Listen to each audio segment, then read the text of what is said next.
Bismillahirrahmanirrahim. Assalamualaikum warahmatullahi wabarakatuh. Alhamdulillah hamdan katsiran thayyiban mubarakan fihi kama yuhibbu rabbuna wa yarda. Asyhadu an la ilaha illallah wahdahu la syarika lah wa asyhadu anna Muhammadan abduhu wa rasuluh. Allahumma shalli wa sallim wa barik wa an'im ala sayyidina Muhammadin wa ala alihi wa sahbihi ajma'in. Allahumma anfa'na bima 'allamtana wa 'allimna ma yanfa'una wa zidna ilma amma ba'd. Sesuai dengan Allah Subhanahu wa taala, kita lanjutkan bacaan kita dari buku yang ditulis oleh Dr. Khalid Ahmad Asyadud, Tarbiyatul Atfal fil Hadits Syarif, pendidikan anak-anak dalam hadis Nabi Sallallahu Alaihi Wasallam yang mulia. Kita ada masih di bab tentang permainan di dalam konsep Islam, permainan anak-anak seperti apa sesungguhnya.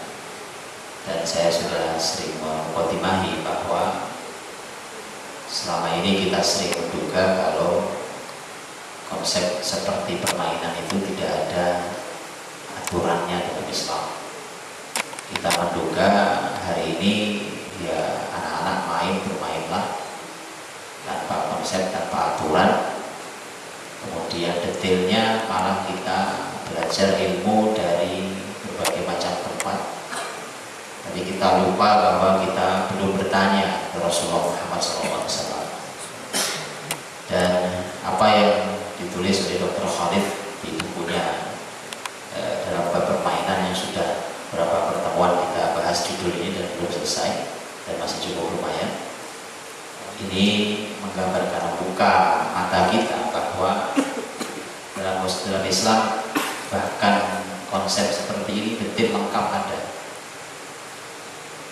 Ini malam ini kita membahas beberapa hadis Nabi SAW sebelum penulis membuka subjudul yang baru tentang permainan di dunia anak-anak. Hadis yang di permainan ini hadis yang ke-14. Ini hadis yang ke-14.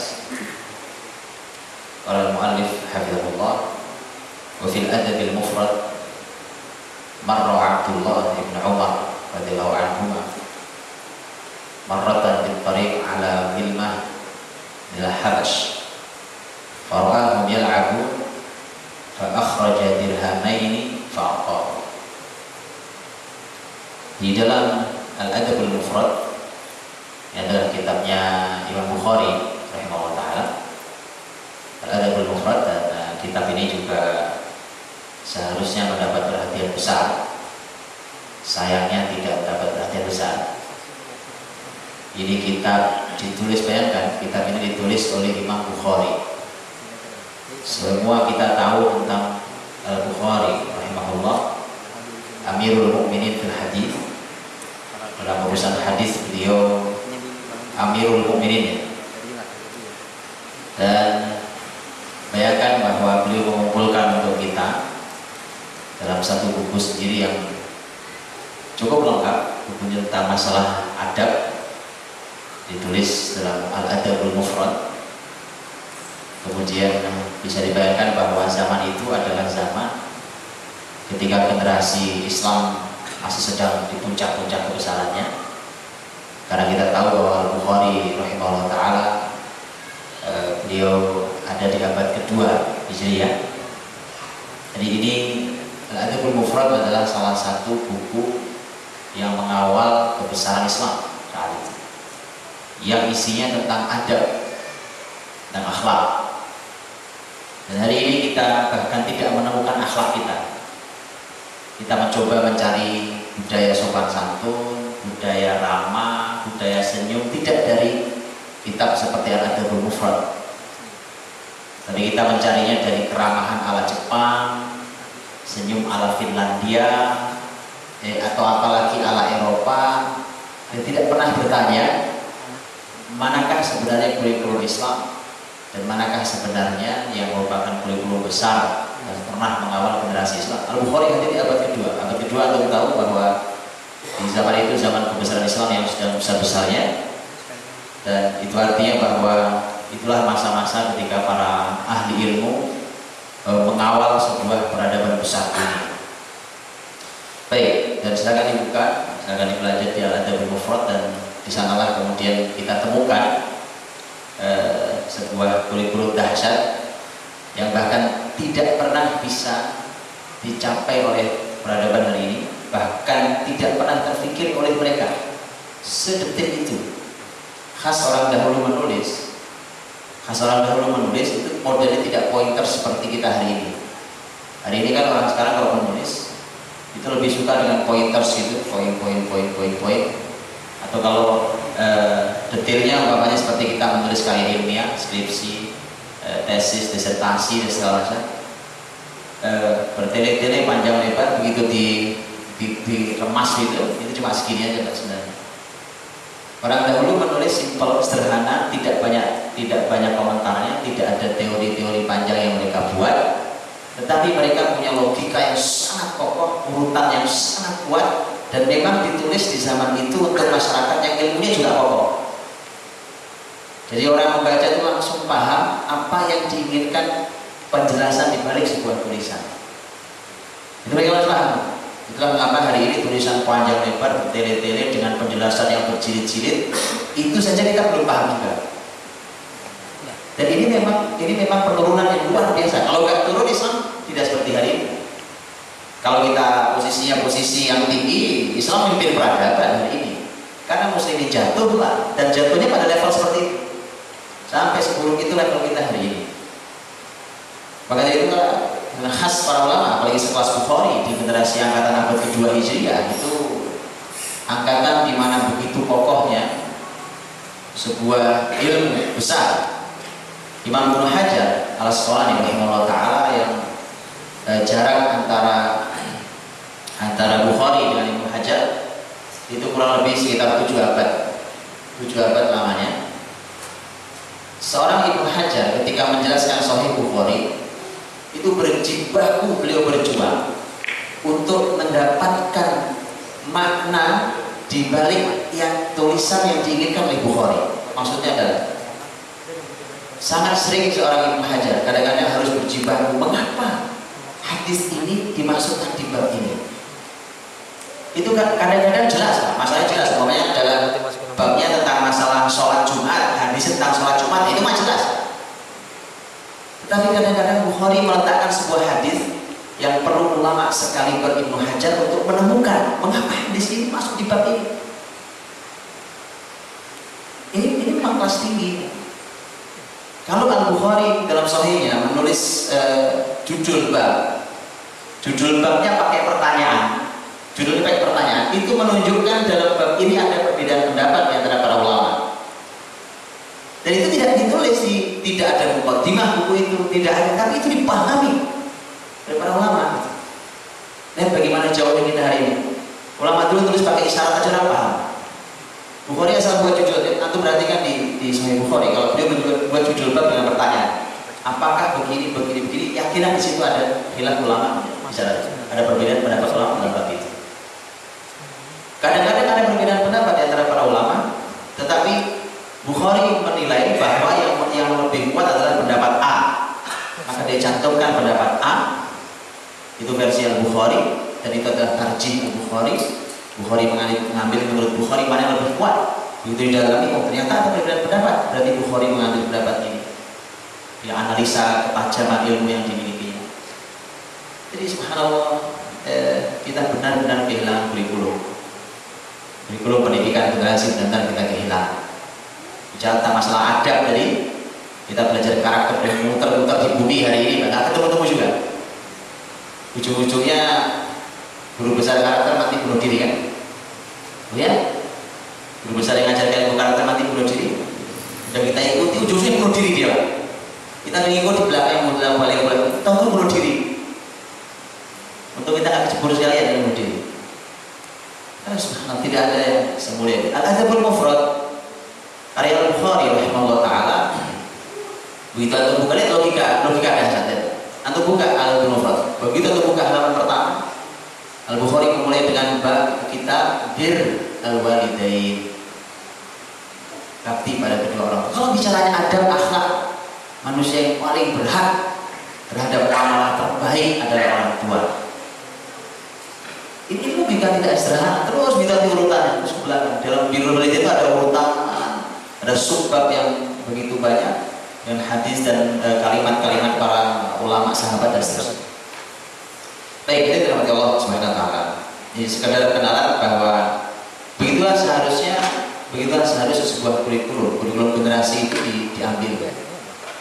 Harus begitu diambil untuk mendapatkan. Dalam Al-Adabul Mufrad, wa fil Adabul Mufrad, marra Abdullah bin Umar radhiyallahu anhu marratan bit tariq ala gilman min al-Habash farahum yal'abun.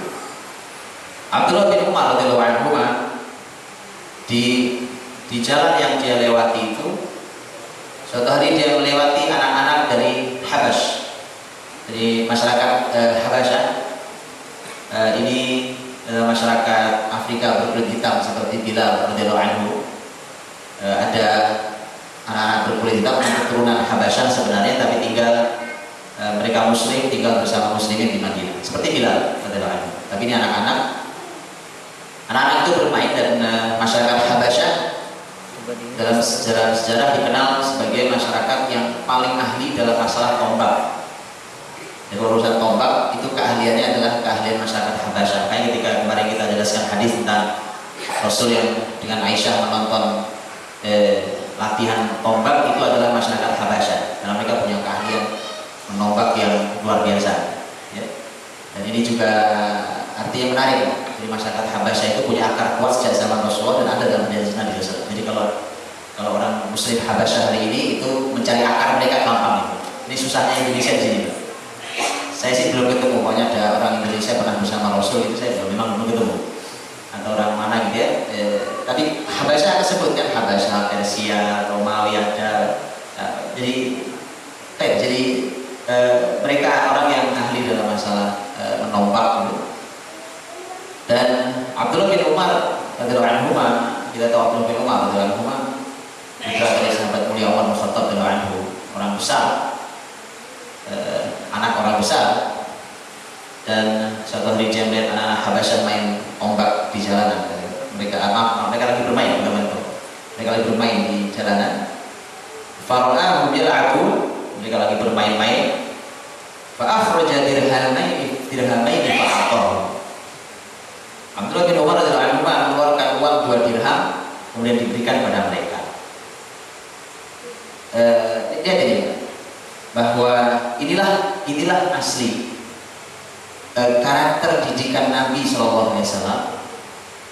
Ini bukan sesuatu yang diada-adakan, bahkan sekedar dikampanyekan. Negeri ramah anak, kota ramah anak, lingkungan ramah anak, dan tidak pernah ramah anak. Nabi tidak pernah namanya tema ramah anak, itu tidak pernah. Dalam arti dikampanyekan, diiklankan gerakan ramah anak, tidak pernah. Nabi sampaikan, Nabi contohkan, ditiru oleh para sahabat. Kepedulian mereka, ramahnya mereka terhadap anak-anak. Karena saya sering sampaikan, bicara tentang apa? Tentang kebaikan, jangan ajari muslimin masalah kebaikan. Muslimin yang harus ngajari kebaikan. Muslimin ahlinya dalam masalah itu, karena orang muslimin punya Rasulullah SAW. Abdullah bin Umar kan salah satu didikan Rasulullah SAW.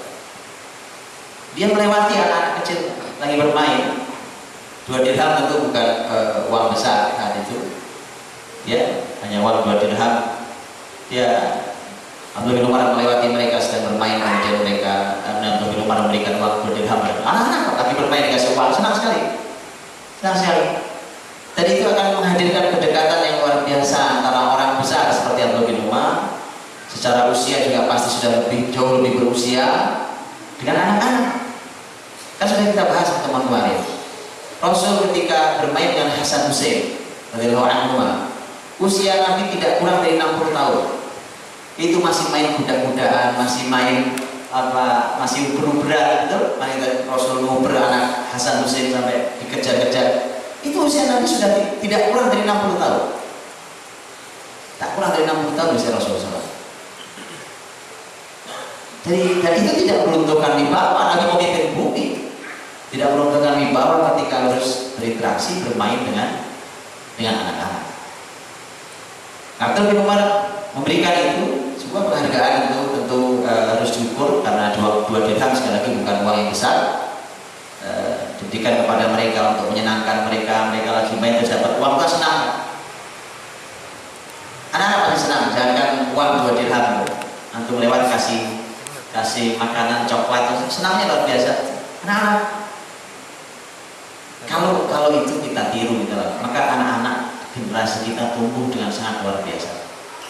Ini lagi-lagi sebuah pelajaran. Bahkan ini juga sebuah apresiasi. Artinya Abdullah bin Umar memberikan sebuah apresiasi tentang sebuah aktivitas mulia mereka, yaitu bermain. Mereka sedang bermain. Abdullah bin Umar memberikan sebuah apresiasi besar. Nah, perlu diketahui, kalau kisah ini dilakukan oleh Abdullah bin Umar radhiyallahu anhu, Abdullah bin Umar radhiyallahu anhu itu adalah orang yang persis seperti ayahnya. Ini persis fotokopian bapaknya, Umar radhiyallahu anhu. Sehingga secara karakter seperti Umar, persis seperti Umar. Makanya dalam sejarah disebutkan bahwa Abdullah bin Umar radhiyallahu anhu itu beliau termasuk sahabat yang buta di akhir usianya. Ada beberapa, seingat saya Syuuti kalau nggak salah ya, menulis satu buku itu judulnya berisi tentang sahabat-sahabat yang buta di usia tuanya. Abdullah bin Umar termasuk sahabat yang buta di usia tuanya, disebutkan seperti itu. Dan para ulama mengatakan ini dampak dari kehati-hatian yang memang dalam fikih memang ini oleh para ulama jumhur ini memang bagian dari tasyaddud. Jadi mungkin terlalu ketat dalam berfikir. Ketika Abdullah bin Umar berwudu, beliau suka memasukkan jarinya ke matanya. Itu tuh mata yang dengan jari yang kasar begini kan, kemudian masukkan ke matanya tentu akan merusak matanya. Jadi kalau dia berwudu itu dia masukkan air ke matanya, bahkan jarinya bisa dia gosokkan ke matanya. Tentu ada keterbatasan tadi. Karena Abdullah bin Umar menilai bahwa dia bagian dari wajah, di mana wajah sesuatu yang rukun yang harus diusap, harus dibasuh di dalam wudu. Dan orang kalau wudu begitu atau basuh muka kan cenderung merem, karena kena air ya. Itulah para ulama untuk mengatakan bahwa ini bagian dari tasyaddud seorang Ibnu Umar. Tapi saya ingin gambarkan bahwa Abdullah bin Umar itu radhiyallahu anhu orang yang sangat ketat di dalam bersyariat. Kalau ketat itu juga nanti akan diukur secara syariat. Artinya, kalau hubungan dengan bahasa ini, kalau apa yang dilakukan oleh anak-anak ini adalah sebuah kesalahan, itu bukan dikasih uang, Pak. Betul? Bukan dikasih uang, dibubarin, pasti. Kalau ini yang dilakukan sebuah kesalahan, tidak mungkin didiamkan oleh Abdullah bin Umar. Malah dikasih uang buat dirham, diberi uang buat dirham. Orang seketat Abdullah bin Umar. Jadi kan begitu. Kamu kan Abdullah bin Umar radhiyallahu anhu, beliau memimpin rombongan umroh dari Madinah sepeninggal Rasulullah SAW. Dia baru keluar dari kota Madinah, kemudian dia menghentikan rombongan. Kemudian tidak lama dia pergi menjauh dari rombongan. Kemudian tidak lama balik lagi, orang penasaran nanya, kan kita belum jauh dari Madinah, kenapa Anda berhenti di sini? Kalau berhenti nanti aja, kalau sudah capek. Dan kenapa pula Anda menjauh dari kami? Kata Abdullah bin Umar, dulu kami pernah melakukan perjalanan dengan Rasul berhenti di sini. Jadi saya berhenti di sini. Kemudian Rasul menjauh dari kami, saya pun menjauh dari kalian. Begitu kami tanya, kenapa kau menjauh dari Rasulullah? Kata Nabi, aku buang air. Aku berusaha buang air di sana. Sahabat itu, teman-teman, sahabat itu sering begitu. Makanya saya sering pernah katakan kan, kalau aku mau bicara tentang tidak kritis itu kan, tak logis itu kan. Tapi Anda tahu mereka yang mimpin bumi. Hari ini kita yang kritis, katanya cerdas, katanya logika kuat, katanya hebat, kokoh, analisa. Kita terpuruk hari ini. Itu. Wah, sahabat sesuatu berada dilakukan. Apa Nabi lakukan? Saya lakukan. Sesederhana itu mereka berpikir. Dan sesederhana itu mereka mengambil alih kepemimpinan bumi. Maka teman-teman Allah SWT. Jadi saya ingin menggambarkan sebuah teks atau nas yang seperti ini. Yang dihadapi adalah seorang Abdullah bin Umar, yang bertemu adalah anak-anak, dan kisah ayahnya, kisah Umar. Dan para ulama sering mengatakan bahwa Abdullah bin Umar itu persis seperti Umar, karena Umar punya beberapa anak dan yang mirip banget dengan bapaknya secara karakter, secara wakaf ala sunnah, istilahnya yang berhenti di hadapan sunnah. Itu adalah Abdullah bin Umar. Umar radhiyallahu anhu itu memang, kalau Umar radhiyallahu anhu itu ditakuti oleh siapa saja sampai anak-anak kalau jadi kalau Umar lagi lewat di jalan ada anak-anak lagi main bubar dan suatu hari Umar pernah lewat di jalan lagi pada bermain. Umar lewat itu kemudian anak-anak bubar yang tidak lari hanya satu anak. Anak itu adalah Abdullah bin Zubair adalah Umar, anaknya Zubair bin Awam. Kemudian Umar bilang, kamu gak lari sekalian? Saya ikut lari sekalian. Kata Abdullah bin Zubair, saya tidak punya salah pada Anda, dan jalan ini cukup luas untuk Anda melewatinya. Anda tahu? Itulah calon khalifah. Ini khalifah bicara dengan calon khalifah. Abdullah bin Zubair jadi khalifah 9 tahun kurang lebih. Umar jadi khalifah 10 tahun. Ini khalifah bicara sama calon khalifah. Calon khalifah bicara dengan calon. Jadi memang kelihatan dari kecil kelihatan. Kata Abdullah bin Zubair, saya tidak punya salah, kenapa saya lari? Kalau saya punya salah, saya lari baca. Dan jalan cukup luas untuk Anda lewat, silakan lewati. Ya itu Umar. Makanya Abdullah bin Umar dengan posisi beliau sebagai anak yang sangat mirip dengan ayahnya, dan ternyata dia pandai untuk mendekatkan diri pada anak-anak dengan ketika mereka bermain diberikan penghargaan 2 dirham bermain. Anak-anak sangat itu main tambah seru ya, karena terbayang oleh mereka uang itu bisa dibelikan macam-macam setelah main. Minimal pasti beli minuman atau makanan. Namanya anak-anak. Baik. Kemudian hadis yang ke-15. Wa Nabi Hurairah radhiyallahu anhu qala, "Kana Hasan wal Husain yasqari'an." Rasulullah sallallahu alaihi wasallam yaqulu, "Ya Hasan, ya Hasan." Faqalat Fatimah, "Lima taqulu ya Hasan?" Qala sallallahu alaihi wasallam, "Inna Jibril yaqulu ya Husain."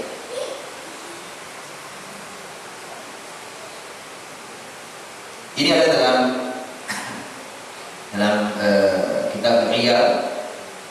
Kemarin saya sudah sampaikan kitab Al-Iyal Ibn Abi Dunya. Kemudian wa yaqulu al-muhaqqiq fi isnadihi Umar ibn Abi Hanif al-'Abdi wa huwa maqbul wa baqiya fi isnadihi Hasan. Al-muhaqqiq dari kitab itu mengatakan di sanadnya ada Umar bin Abi Khalifah al-'Abdi, dia maqbul, dan sisa sanadnya Hasan.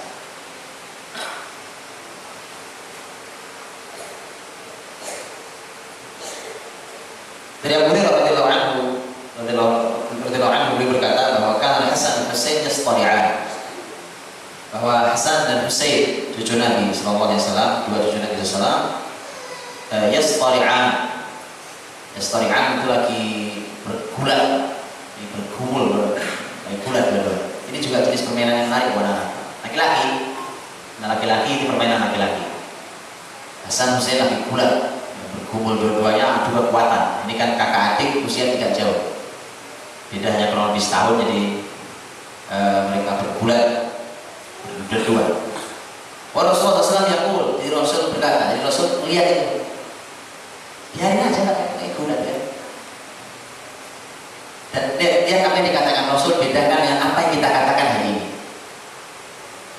Kata Nabi, saya dukung Hasan, saya Hasan. Kalau ada anak kita laki-laki lagi bermain bergumul, apa yang kita katakan? Bedakan sama Nabi. Bedakan sama Nabi SAW. Kata Nabi, saya pegang Hasan, saya Hasan, pegang Hasan.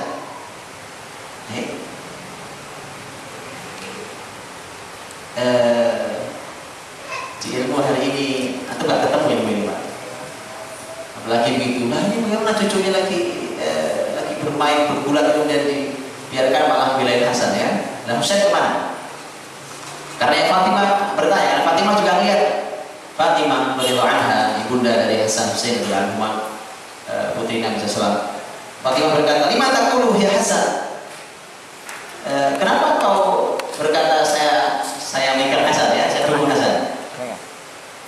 Qala sallallahu alaihi wasallam, Nabi berkata, "Inna Jibril yaqulu hiya Husain." Ternyata ada Jibril dan karena itu Fatimah tidak lihat. Dan Jibril berkata, "Saya pegang Husain." Kata Nabi, "Kalau itu saya pegang Hasan." Ya, itu kan mainan sah dalam Islam, diizinkan anak-anak berkumpul bergulat laki asal permainan ya, mainan berkumpul bergulat mereka laki-laki. Bahkan kemudian yang menonton boleh juga untuk menyemangati dengan mengatakan saya pegang yang A, saya pegang yang B. Ya. Jadi kalau orang besar, siapa lagi berkumpul? Siapa lagi bergulat? Hasan Husain, kata orang besar Islam. Ini masa kecilnya seperti ini, masa kecilnya seperti ini. Berkumpul dalam sebuah permainan dan bahkan Rasul yang menyaksikan itu kemudian Nabi mengatakan Hasan. Kata Nabi ternyata ada Jibril yang mendukung Husain. Ya. Satu didukung oleh Jibril, satu didukung oleh Nabi sekaligus kakeknya. Baik, itu berarti ada sebuah jenis permainan tentang gulat. Dan kalau permainan seperti ini buat laki-laki sangat manfaat. Ya, karena permainan fisik sangat manfaat buat laki-laki. Itu penting. Apalagi Hasan Husain pelaku pemimpin besar, cucu Nabi SAW. Dan kita tahu bahwa Hasan radhiyallahu anhu adalah pemimpin besar yang seluruh umat sepakat bahwa sepeninggal ayahnya Ali bin Abi Thalib tidak ada orang yang lebih layak menggantikan Ali kecuali Hasan. Enak negeri itu kalau punya pemimpin, punya orang yang disepakati, enak. Ya. Mau muter-muter kemana orang, sudah Pak kita semua itu sama dia, itu enak. Dan sepakat kepemimpinan Islam artinya betapa besar sekali tokoh yang satu ini. Hasan radhiyallahu anhu. Husain juga sama. Husain radhiyallahu anhu saat ada permasalahan di dunia Islam tentang kepemimpinan, Husain hadir sebagai salah satu tokoh besar yang suaranya didengar oleh santero kekhilafan Islam itu. Maka itulah ini orang besar. Dan laki-laki kalau pemimpin mereka harus punya fisik yang kokoh juga. Dan ternyata kecilnya mainnya nggak tahu-tahu, mainnya gulat, fisik, ya. Gulat itu kan kalau hari ini bela diri kan, bela diri. Makanya anak laki-laki ikut bela diri. Makanya laki-laki saya kadang sedih kalau laki-laki badannya kayak itu, kayak apa tuh namanya? Apa tuh namanya? Kayak makanan yang lembek banget itu. Saya suka sedih kalau salaman dengan anak muda laki-laki gitu, tidak kelihatan laki-lakinya tangannya. Bukan kasar, tangan saya juga tidak kasar banget. Laki-laki sama. Kenapa? Karena laki-laki. Dan lihat Nabi mengajari cucunya Hasan Husain untuk gulat saja ya. Tonton sama kakeknya, tonton sama ibunya sekalian. Fatimah radhiyallahu anha disyaratkan hadir di pertemuan itu juga karena yang mendengar Nabi mendukung Hasan ya. Begitu laki-laki langsung mujahid badan gak proporsional kan masalah ya kokoh. Ini bukan masalah kurus atau gemuk, bukan, ini urusan gemuk atau gemuk, tapi ini masalah badan yang kokoh sebagai seorang laki-laki, para mujahid, para pemimpin besar.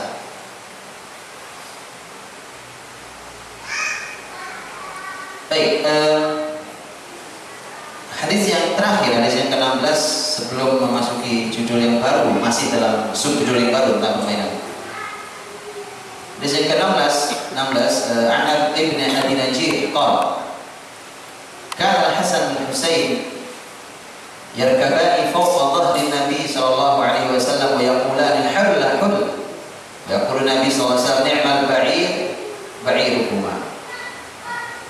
Dan juga dalam kitab Al-Iyah Ibn Abi Dunya Hakik berkata hadis mursal di jalannya sahih. Kalau yang ini hadisnya beberapa kali mirip dengan hadis yang sudah kita lewati. Dari Ibn Abi Najih berkata bahwa Hasan Husain dua-duanya naik ke punggung Nabi SAW, kemudian dua-duanya seperti orang yang memacu kendaraannya, memacu kudanya itu, tidak? Dia seperti maju kudanya itu. Dan Nabi SAW mengatakan, ya qulu Nabi SAW, ni'mal ba'iru ba'irukum. Bahwa kata Nabi, unta terbaik adalah unta kalian berdua ini.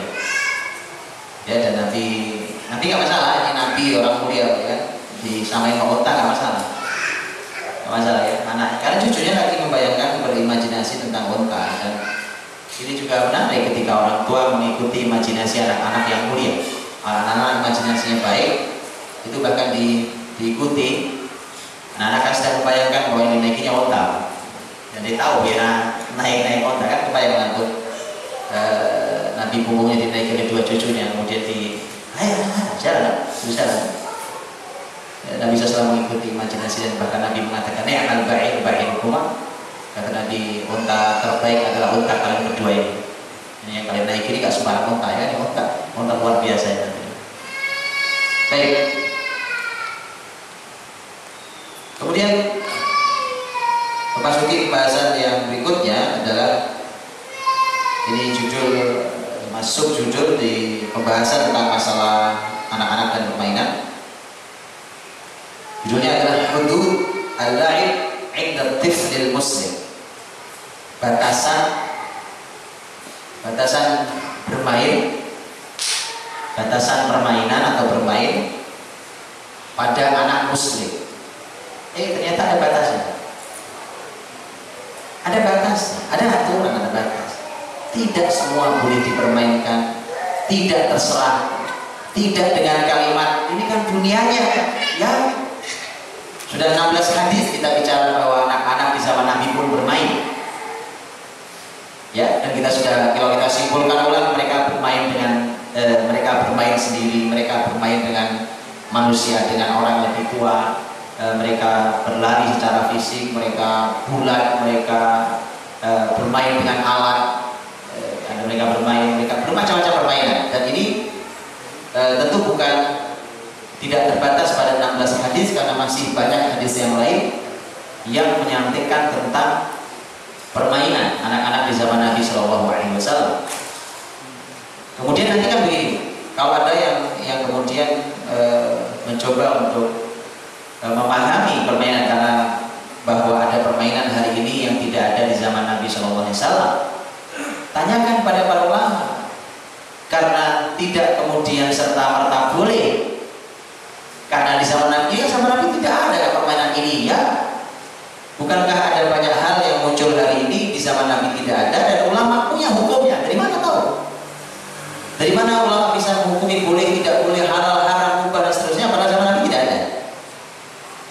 Karena ada pakem ilmu yang paham para ulama. Hal yang baru muncul hari ini itu bisa disorot dengan kaidah-kaidah hukum, kaidah-kaidah hukum dalam Islam sampai nanti keluar hukumnya. Jadi tidak juga serta-merta kita larang, tidak serta-merta kita izinkan, tetapi harus ditanyakan kepada ahli ilmu. Ini kira-kira masuk dalam bab boleh atau tidak boleh. Baik. Dr. Khalid penulis buku ini mengatakan wattilaqan min mula'abatin Nabi sallallahu alaihi wasallam lis-sibyan wa mulaqafatihim wat tarwih an nufusihim. Nada ulama tarbiyah al-islamiyah bihajat al-tifl ila al-la'ib wal marah wat tarwih 'anil nafs ba'da al-intihai min darsihi wa ilmihi. Berangkat dari bermainnya Nabi, akrab dekatnya Nabi SAW dengan anak-anak, dan bagaimana Nabi SAW mencoba menghibur mereka. Nabi ikuti permainan mereka, Nabi hibur jiwa mereka. Maka para pakar, para ilmuwan tarbiyah Islamiyah, pendidikan Islam, para pakar ilmu tarbiyah Islamiyah menyerukan kebutuhan anak-anak untuk bermain, untuk menghibur diri, untuk bersenang hati setelah mereka selesai dari belajar dan menuntut ilmu. Lihat kalimat ini dan saya langsung bacakan kalimatnya Al-Ghazali rahimahullah taala. Wa linastami' ila ma yaquluhu al-Imam Al-Ghazali fil Ihya. Mari kita dengarkan apa yang dikatakan oleh Imam Al-Ghazali dalam Ihya Ulumuddin. Al-Ghazali dalam Ihya Ulumuddin kitab yang luar biasa. Kitab yang luar biasa. Bahwa itu ada catatan pada hadisnya. Pada hadis-hadis yang dikeluarkannya ya, tetapi Ihya Ulumuddin adalah kitab yang luar biasa dalam banyak hal. Apa kata Al-Ghazali rahimahullah taala? Yang bagi an yu'dallah ya'ni sabi ba'da al-insiraf min al-kuttab an yal'ab la'iban jamila. Jadi kata beliau, seharusnya diizinkan bagi anak-anak setelah mereka selesai dari kutabnya. Disebut kutab karena memang anak-anak, manusia kanak-kanak dari kutab. Dan yang dikenal Islam tentang pendidikan anak-anak ya hanya di kutab. Setelah mereka selesai dari kutabnya, bahwa mereka boleh, harusnya diizinkan untuk mereka bermain. Yal'ab la'iban jamila. Mereka bermain dengan permainan yang baik, permainan yang bagus. Izinkan mereka untuk bermain. Jika pelajaran buat para orang tua, jika ada semangat orang tuanya, anak-anak dipekat terus untuk belajar. Al-Ghazali rahimahullah taala, ulama besar, ilmuwan besar, dan beliau katakan, kamu selesai dari belajar di kitab, sudah bermain, izinkan bermain. Mereka perlu bermain dengan permainan yang baik, permainan yang bagus. Ya, tidak ada waktu mereka berhak untuk mengistirahatkan dirinya. Yastarihu fihi min ta'abil maktab bihaitsu la yat'ab fil la'ib. Karena anak-anak perlu istirahat setelah mereka lelah, mereka lelah di kutabnya, mereka lelah belajar ilmunya. Bihaitsu la yat'ab fil la'ib, di mana anak-anak itu kalau main gak ada capeknya. Padahal sebenarnya sama saja. Kalau anak-anak duduk, dia sebenarnya orang duduk kan sebenarnya harusnya secara energi tidak lebih banyak daripada dia bergerak. Cuma otak mereka berputar luar biasa sehingga mereka punya energi, mereka punya keseriusan. Ini bukti nyata. Namanya menuntut ilmu itu gak cengengesan, gak jungkir balik seperti konsep pendidikan hari ini. Bahwa bermain sambil belajar.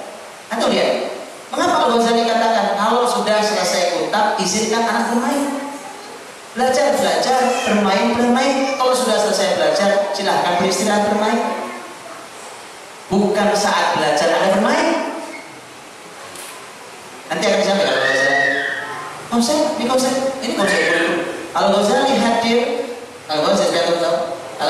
hadir di abad di mana pendidikan Islam sedang mencapai puncak kebesarannya. Al-Ghazali dia hadir di masa ketika puncak pendidikan Islam sedang tinggi-tingginya. Namanya Al-Madaris, madrasah yang ada zaman itu. Itulah yang melahirkan pemimpin-pemimpin besar, orang penting yang memang ditunggu untuk memimpin bumi sebagai generasi pelanjut mereka. Dan bahkan tokoh-tokoh besar seperti Al-Ghazali yang juga merupakan tokoh penting di dunia pendidikan. Dan Al-Ghazali adalah salah satu guru besar di madrasah itu level di atas kutab dan sampai ke perguruan tinggi kalau bahasa kita hari ini, sampai ke universitas. penting. Itu Al-Ghazali punya posisi yang sangat besar, bukan hanya mengawal kampus, mengawal kemakrosannya. Bahkan Al-Ghazali adalah salah seorang ilmuwan besar yang juga mengawal peradaban yang berjalan zaman itu. Jadi Al-Ghazali mengatakan bahwa di sini kan anak-anak bermain, selesai mereka belajar yang kepenatan, kelelahan mereka, karena kalau anak bermain itu mereka nggak ada kelelahan, mereka perlu untuk menghibur, istirahat. Fa inna man'a as-sabi min al-la'ib wa irhaqahu bit-ta'allum daiman yumitu qalbahu. Karena melarang anak untuk bermain dan selalu membuat mereka lelah dengan belajar, selalu begitu, akan mematikan hatinya. Hati-hati orang tua yang punya target besar, tinggi, kemudian anak ditekan habis, dia nyaris tidak ada waktu istirahatnya. Ya, sekolah udah pulang sore, masih les lagi, tambah ngaji, habis itu apalagi belajar bersama, ya tinggalkan mainnya. Oh ternyata kita waktu habis belajar pinter juga nggak terlalu ya kan. Al-Ghazali subhanallah, dia bilang belajar utak selesai main, mana? Selesainya orang besar, pemimpin bumi mereka. Aku besar. Berarti kan harus ada sesuatu yang kita benahi ulang hari ini. Oh, kita sekolah dari pagi ketemu pagi loh sekolahnya. Ya kan istirahat hanya malam, lelah itu anak sudah istirahat. Anak kecil belajar sampai sore. Seharian full mereka ada di sekolahannya. Pulang sudah nggak gelap ya, sudah gelap. Bagus ada listrik. Nggak ada listrik itu wajah bapaknya nggak kelihatan. Itu ada listrik nggak belajar. Pulang masih kelihatan wajah bapak ibunya. Itu tak apa lelah mereka. Ya tadi masih ditambah dengan belajar ini, belajar itu, masih ini, masih. Ghazali mengatakan pulang mereka belajar kan dalam Islam. Dalam Islam memang konsep libur seminggu sekali setidaknya itu sudah diwajibkan sejak zaman Umar radhiyallahu anhu. Umar bin Khattab itu sudah mewajibkan untuk libur seminggu sekali, itu sudah sejak awal sekali. Ini Al-Ghazali kan jauh sekali abad, jaraknya kurang lebih sekitar 5 abad ya Al-Ghazali. Jadi sudah aturan seminggu sekali. Ini bukan bicara libur seminggu sekali, itu bukan. Setelah selesai belajar utak, biar mereka bermain, beri mereka kesempatan untuk bermain. Nah, ini artinya ada waktu yang jelas pembagian kapan mereka harus belajar, kapan mereka harus bermain, mengistirahatkan hatinya, dirinya, menyamankan. Karena ketika anak bermain maka mereka akan mendapatkan kenyamanan lagi. Bahkan kata beliau, kalau anak-anak terus ditekan, ini kalimat yang juga sebenarnya dahsyat, ketika ditekan anak terus belajar dan belajar, yang terjadi kata beliau justru mematikan hatinya. Mematikan hati. Ini juga menarik bahwa Pak Al-Ghazali malah mulai dari tema hati. Kan kalau belajar itu bayangan kita kan hari ini mesti gak jauh dari otak. Karena temanya belajar. Kalau tema belajar pasti itu, anak yang lelah dengan belajar tidak ada kesempatan bermain maka akan membuat lelah otaknya. Kemudian itu, nah Ghazali tidak mulai dari otak. Karena memang pendidikan Islam tidak mulai dari situ. Islam Ghazali nanti juga saya bicara kecerdasan ada babnya.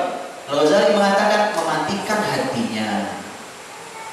Karena hati itulah yang disebut dalam Quran dengan sangat jelas bahwa hati yang bisa berakal. Orang-orang yang berakal itu bermula dari hati yang memang hidup. Hari ini ilmu kita baru sampai di ilmu otak sendiri. Makanya jauh sekali.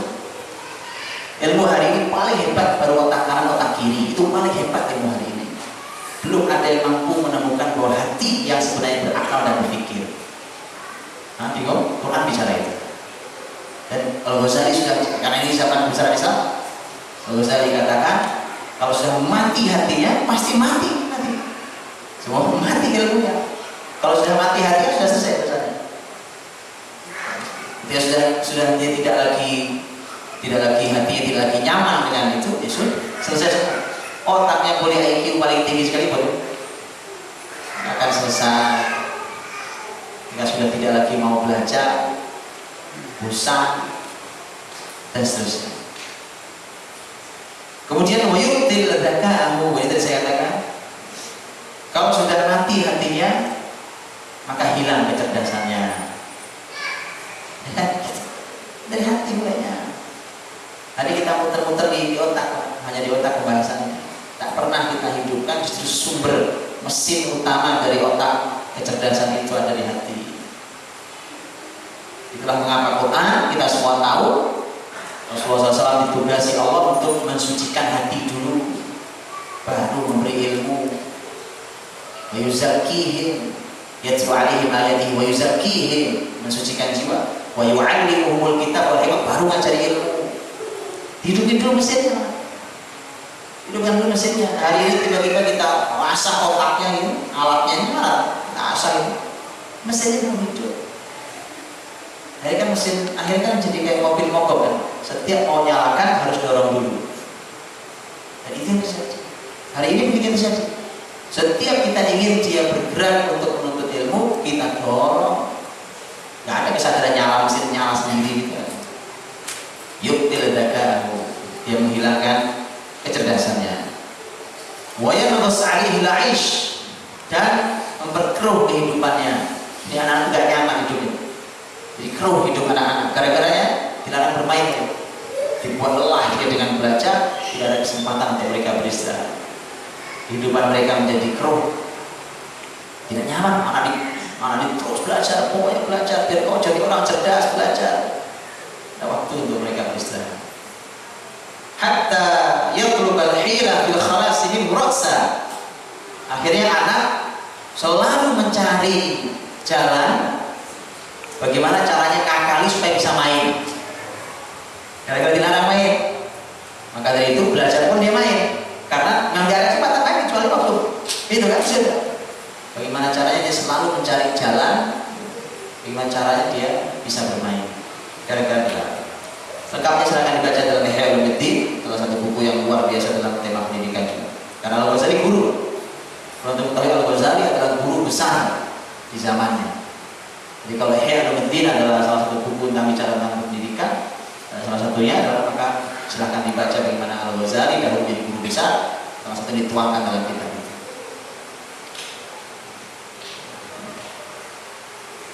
Baik,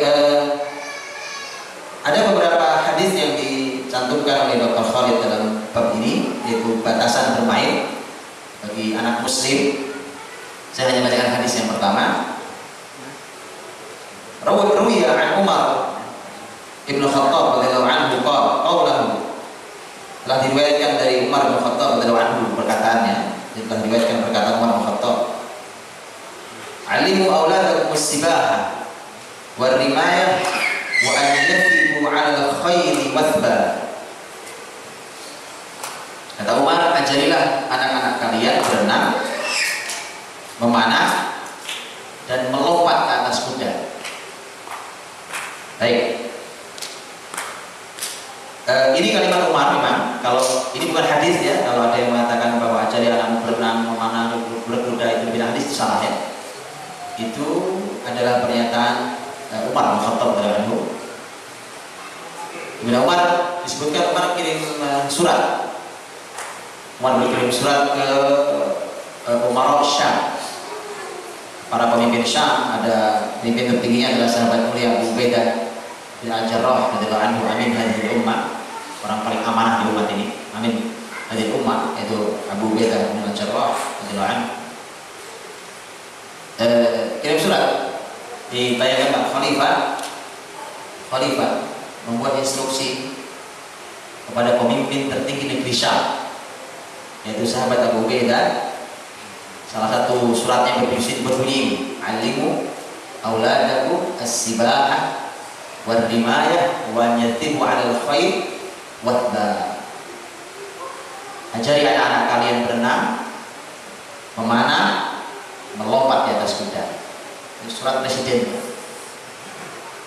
Lihat.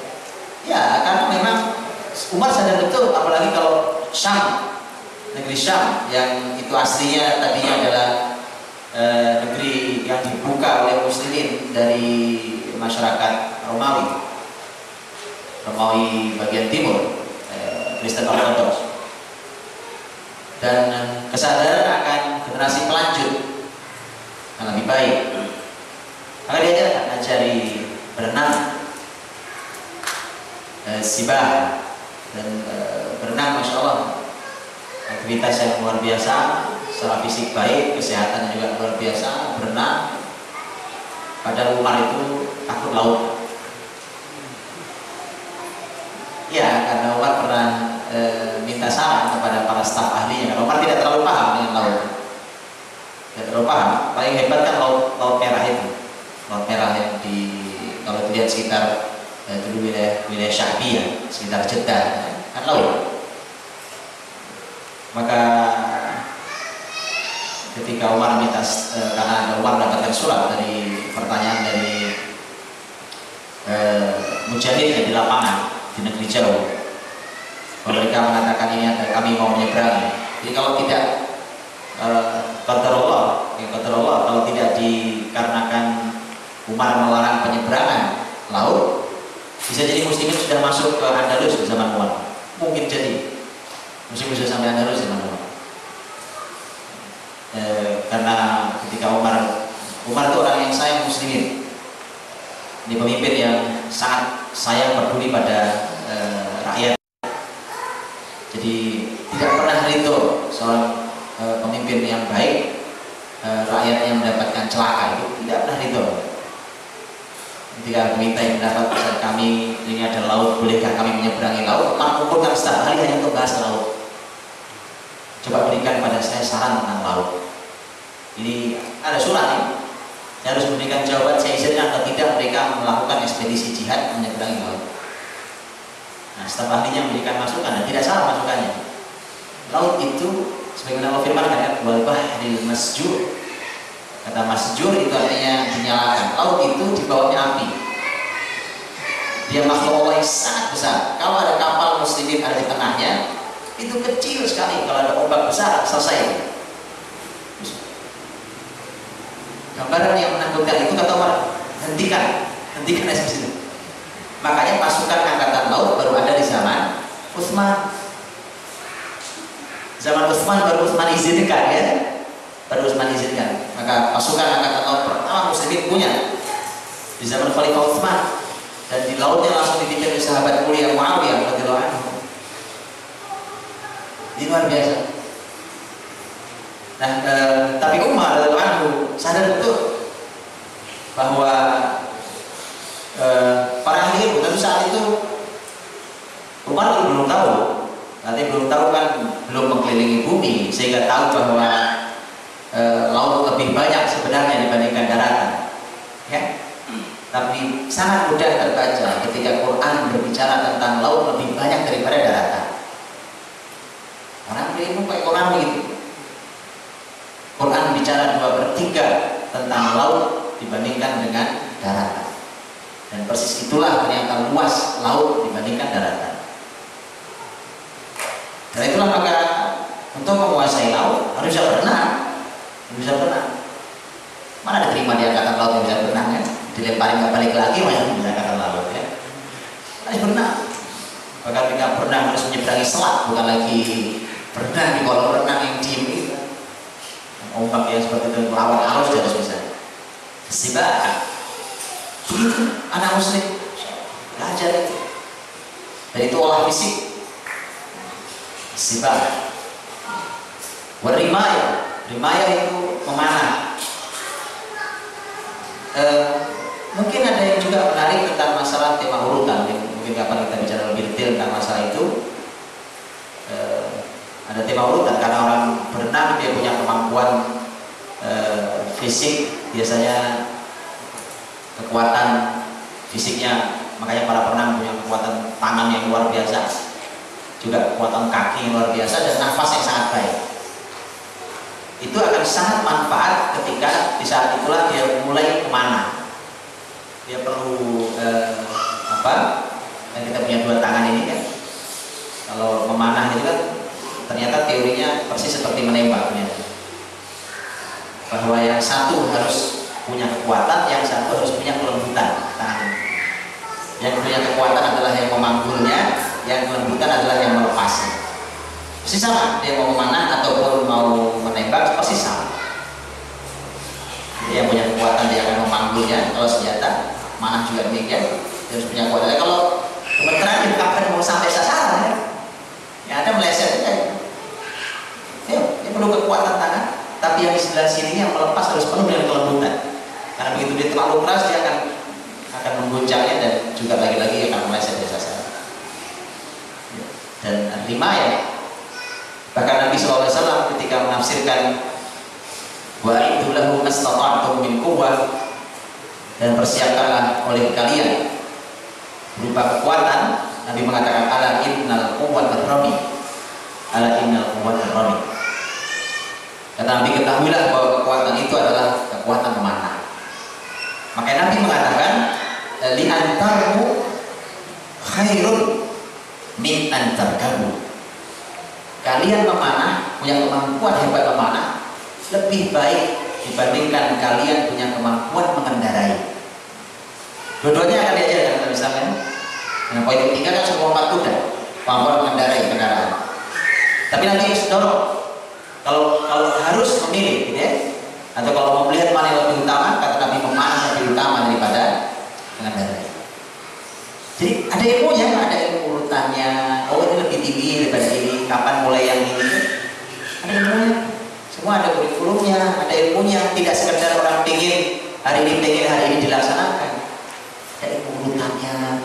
Pahami itu. Jika kita pahami itu, maka nanti hasilnya pun akan baik ya saudara. Apa coba ya orang sekelas Imam Ibnu Qayyim rahimahullah ta'ala. Ibnu Qayyim al-Jauziyah ketika beliau harus menulis kitab Al-Furusiyah, sekelas Ibnu Qayyim merasa penting karena beliau ahli tafsir, ahli hadis, ahli fikih kan gitu. Beliau merasa penting untuk menulis kitab Al-Furusiyah, buku tentang masalah olahraga ya. Al-Furusiyah itu sebenarnya bicara tentang berkuda, tetapi isinya bukan hanya berkuda. Rasa penting ya, karena itu bagian dari kurikulum penting dalam pendidikan generasi. Memanah, kemudian dan sangat banyak ujian Nabi tentang memanah, sangat banyak. Karenanya salah satu sahabat beruntung adalah Sa'ad bin Abi Waqqas radhiyallahu anhu yang didoakan oleh Nabi SAW bahwa panahnya tidak pernah meleset. Makanya Sa'ad radhiyallahu anhu itu orang yang bahkan dia memanah dengan kecepatan kuda paling tinggi, tidak pernah meleset dari sasaran. Hari ini saya pernah bertanya pada teman yang memang punya kuda banyak dan memang dia sudah lama berkuda, bahkan dia sudah berlatih memanah sambil berkuda dengan kecepatan tinggi. Saya tanya, itu ilmunya dari mana? Iya, saat itu ada beberapa kiblat hari ini dan kiblatnya Eropa semua. Jadi ilmu saat dia dua kos sudah pindah ke Eropa, muslim itu udah gak kuda. Jadi dia sebutkan, ini mau gaya mana Ustaz? Oh, ada gayanya juga namanya kan? Saya lupa, Hungaria sama Swedia atau mana, ada beberapa negara disebut lagi. Saya lupa negara-negara seperti itu. Saat dan waktu yang punya kecepatan tinggi berkuda dan memanah tidak pernah meleset. Ya, makanya kan berarti kan itu kelasnya lebih tinggi lagi gitu. Jadi ada mana dan kelas lebih tinggi itu, ada kurikulumnya, ada urutan. Nah, gimana ya? Kemudian wa an yadhibu 'ala al-khayli wathba, dan ajari mereka melompat kuda. Rukub al-khayl, kalimat melompat ke kuda itu punya level yang sudah lebih tinggi Pak daripada sedang naik kuda ya. Ya, kalau orang naik kuda, ya kan, anak belajar naik kuda dituntun dulu kudanya kan. Diakrab dulu anak-anak. Itu melihat kuda meringkik dia lari kan. Dia harus akrab dulu dengan kudanya, jalan berputar dituntun oleh pawang kudanya sampai dia bisa lepas sendiri berjalan pelan, sampai kemudian dia mulai melakukan dipacu kuda sambil berlari dan seterusnya ya. Di awal sih masih banyak pelindung ya, orang ahli masih banyak pelindung, lompat aja langsung kan. Sampai kemudian dia lompat kuda dan langsung itu memerlukan, artinya ada leveling juga. Bahkan dalam urusan berkuda. Dan itu memang ternyata berhubungan kuat tentang kekuatan fisik, tentang orang yang fisik baik dan punya keseimbangan yang baik. Orang punya keseimbangan baik, fisiknya kokoh, dan orang naik kuda itu perlukan keseimbangan yang baik. Kalau nggak miring digoyang dikit sama kuda jatuh ya. Kan perlu keseimbangan yang baik. Dan bahkan diajari untuk melompat ke kuda. Kuda itu lompat di kaki itu langsung lari. Bayang? Itu perlu keahlian pasti. Dan alhamdulillah hari ini mulai banyak yang menghidupkan. Walaupun sebenarnya hidupnya juga baru belakangan ya, tapi masih menjadi olahraga mahal. Manah masih mahal, berkuda masih mahal. Nah, itu menjadi PR bagaimana caranya memanah berkuda itu menjadi murah. Kalau berenang, alhamdulillah asal ketemu kali bisa berenang kan. Cuma di sini nggak ada lagi masalah berenang. Kalau berenang juga bayar masuk, ya, untuk masuk ke kolam renang bayar juga ya. Itu PR besar. Kalau memanah mahal, busur panahnya aja harganya mahal sekali. Itu yang bagus ya, harganya mahal. Ya oke lah, buat darurat mungkin bisa ya. Kudanya mahal. Sudah kita harus pelihara. Kuda itu udah mahal. Nah kalau kuda poni masih lebih murah. Kalau kuda yang sudah mulai besar, kuda bakar itu, ya, harganya tidak murah. Nah itu juga PR penting sendiri. Bagaimana generasi ini difasilitasi untuk mendidik fisik mereka dengan cara yang diajarkan. Penutup ada penjelasan kalimatnya Dr. Khalid. Wa yatabayyan min dzalik haqqut tifli fi ta'allum riyadat mu'ayyanah khassaha Nabi sallallahu alaihi wasallam bidzikri duna ghairiha.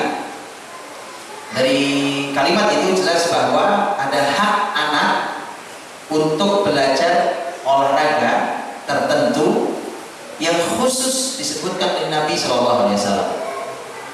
Memang ada olahraga lain silakan berolahraga ya, asal baik sehat. Tetapi ini adalah olahraga yang spesial. Kalau Nabi sebut, sahabat sebut berarti istimewa. Yang khusus disebut oleh Nabi SAW. Wa hadza yadul ala anna laha dawran khassan fi hayati at-tifl al-haliyah wal mustaqbaliyah. Ini menunjukkan bahwa olahraga yang khusus itu juga punya peran yang khusus bagi kehidupan anak, baik yang sekarang atau nanti di masa depan. Karena ya permainan itu juga harus jelas. Permainan itu harus jelas bahwa permainan itu permainan yang manfaat sekarang dan nanti untuk masa depan dia. Harus jelas itu. Dan kalau permainan khusus yang disebutkan oleh Nabi dan para sahabat itu, maka artinya pasti dia juga punya peran khusus dibandingkan permainan yang tidak disebut oleh Nabi SAW. Nanti punya peran yang juga istimewa. Waqad sabaha Nabi sallallahu alaihi wasallam wa huwa saghirun fi bustani akhwalihi Bani Najjar wa la'iba ma'asibyan. Ini riwayat Ahmad. Nabi SAW dulu pernah disebutkan pernah berenang di waktu beliau masih kecil di kebun paman-pamannya di Bani Najjar.